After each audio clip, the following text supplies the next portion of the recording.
আসসালামু আলাইকুম, কেমন আছেন সবাই? আশা করি সবাই ভালো আছেন। সিম্পল কুকিং বাই আশাতে সবাইকে স্বাগত জানাচ্ছি। আজকে আমি আপনাদের মাঝে শেয়ার করব কক্সবাজার স্টাইলে লইট্টা শুটকি ভুনা। আশা করি অবশ্যই আপনাদের ভালো লাগবে। চলুন এবার মূল রেসিপিতে যাওয়া যাক। আমি এখানে প্রথমেই 5টি লইট্টা শুটকি ভালো করে কেটে পরিষ্কার করে তারপর এখানে পরিমাণ মতো গরম পানির মধ্যে ভিজিয়ে রাখবো 5 মিনিট। এই শুটকির মধ্যে কিন্তু অনেক ময়লা থাকে, তার জন্য গরম পানি দিয়ে ভালো করে আমি পরিষ্কার করে নেব। এভাবে কতক্ষণ ভিজিয়ে রাখার পর তারপর আমি একটা শুটকি তুলে মাঝখান দিয়ে ফাঁক করে তারপর আমি মাঝখানের যে কাঁটাটা আছে সেটা বের করে নেব। দেখুন কত সহজভাবে আমি কাঁটাটা বের করে নিচ্ছি। এভাবে কাঁটাটা বের করে যদি শুটকি ভাজিটা করা হয় খেতে কিন্তু খুবই দুর্দান্ত হয়। আমি এইভাবে সবগুলো শুটকি কাটা বের করে পরিষ্কার করে নেব। ভিডিওর এই পর্যন্ত এসে যারা একটি লাইক দিতে ভুলে গিয়েছেন, অনুরোধ রইল একটি লাইক দিয়ে সম্পূর্ণ ভিডিওটি কন্টিনিউ করার জন্য। এবার রান্না করবার পালা। রান্নার জন্য একটি প্যানে এখানে সরিষার তেল দিয়ে দিচ্ছি 1/3 কাপ। তেল যখন ধোয়া ওঠা গরম হবে তখন এখানে আমি বড় সাইজের 2টি পেঁয়াজ কুচি অ্যাড করে দেব, কারণ এই ধরনের শুটকি ভাজির মধ্যে কিন্তু পেঁয়াজের পরিমাণটা একটু বেশি লাগে। আর অবশ্যই আপনারা সরিষার তেল দিয়ে এই শুটকি ভাজিটা করার চেষ্টা করবেন, খুবই সুস্বাদু হয় খেতে। সরিষার তেলের মধ্যে যখন পেঁয়াজ ব্যবহার করা হয় সরিষার তেল কিন্তু একদম বলক উঠে, তার জন্য পেঁয়াজ যে কালার হচ্ছে সেটা কিন্তু বোঝা যায় না।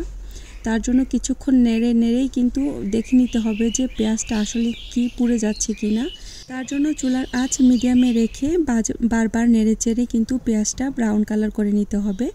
পেঁয়াজের যখন হালকা কালারটা চেঞ্জ হয়ে আসবে তখন এখানে 1/3 কাপ পানি ব্যবহার করব। তারপর এখানে উঁচু করে 2 চা চামচ রসুন বাটা অ্যাড করে দেব। রসুন বাটাটা অ্যাড করার পর ভালো করে নেড়েচেড়ে মিশিয়ে নেব। আমার এই সিম্পল রান্নাগুলো যদি আপনাদের কাছে ভালো লেগে থাকে প্লিজ লাইক, শেয়ার, কমেন্টস করবেন। আর যারা আমার চ্যানেলটি এখনও সাবস্ক্রাইব করেননি প্লিজ সবাই সাবস্ক্রাইব করে আমার সাথেই থেকে যাবেন। রসুন আর পেঁয়াজ 5 মিনিট ভাজার পর এবার এখানে অ্যাড করে দেব 1 চা চামচ হলুদ গুঁড়া, উঁচু করে 1.5 চা চামচ লাল মরিচের গুঁড়া, 1 চা চামচ ধনিয়ার গুঁড়া, অ্যাড করে দেব স্বাদমতো লবণ। তারপর ভালো করে নেড়েচেড়ে মিশিয়ে নেব।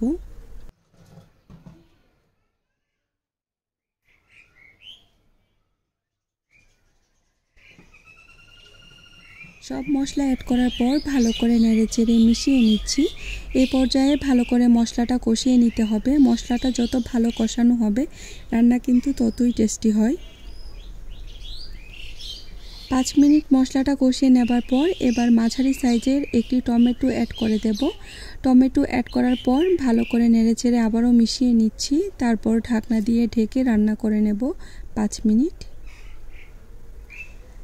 5 মিনিট পর ঢাকনা তুলে আবারও ভালো করে নেড়েচেড়ে মিশিয়ে নেব।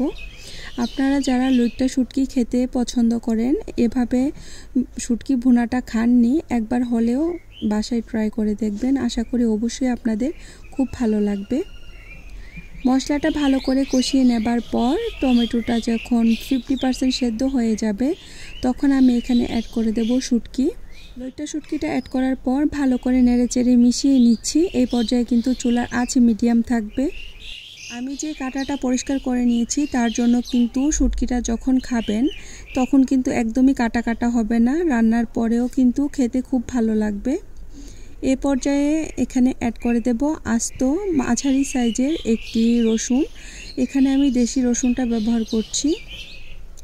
রসুনটা অ্যাড করার পর আবারও ভালো করে নেড়েচেড়ে মিশিয়ে নেব। তারপর এখানে অ্যাড করে দেব 1/3 কাপ পানি। পানিটা অ্যাড করার পর ভালো করে নেড়েচেড়ে মিশিয়ে নেব। পানিটা অ্যাড করার কারণে কিন্তু মশলাটার সাথে ভালো করে শুটকিটা একদম মিশে যাবে। আর একদম শুকনো হওয়া আগ পর্যন্ত কিন্তু আমি এই রান্নাটা করে নেব। তারপর ঢাকনা দিয়ে ঢেকে রান্না করে নেব 5 মিনিট। 5 মিনিট পর ঢাকনা তুলে আবারও ভালো করে নেড়েচেড়ে মিশিয়ে নেব। আপনারা যারা একদম একটু ভেজা খেতে পছন্দ করেন এই অবস্থাতেই চাইলে কাঁচামরিচ, ধনেপাতা দিয়ে তুলে ফেলতে পারেন। আর যারা একটু শুকনা খেতে পছন্দ করেন তারা চাইলে চুলার আঁচ মিডিয়ামে রেখে কিছুক্ষণ ভেজে নিতে পারেন। এ পর্যায়ে এখানে 3-4টি কাঁচামরিচ মাঝখান দিয়ে কেটে তারপর অ্যাড করে দেব। তারপর ভালো করে নেড়েচেড়ে মিশিয়ে নেব। কাঁচামরিচ অ্যাড করার পর 2 মিনিট ভেজে নিয়েছি। তারপর এখানে অ্যাড করে দেব ধনেপাতা কুচি। ধনেপাতা কুচি অ্যাড করার পর ভালো করে আবারও নেড়েচেড়ে মিশিয়ে নেব। এভাবেই তৈরি করে নিন মজাদার কক্সবাজার স্টাইলে লইট্টা শুটকি ভুনা। খুবই সিম্পলভাবে দেখানোর চেষ্টা করেছি। আশা করি অবশ্যই আপনাদের ভালো লেগেছে। বাসায় একবার হলেও এভাবে ট্রাই করে দেখবেন। আশা করি অবশ্যই আপনাদের ভালো লাগবে। দেখুন মাশাআল্লাহ কত সুন্দর একটি কালার এসেছে, খেতেও কিন্তু খুব মজাদার হয়েছিল। আজকে এই পর্যন্ত। পরবর্তী নতুন আরেকটু রেসিপির সাথে দেখা হবে ইনশাআল্লাহ। সবাই অনেক বেশি ভালো থাকবেন। আল্লাহ হাফেজ।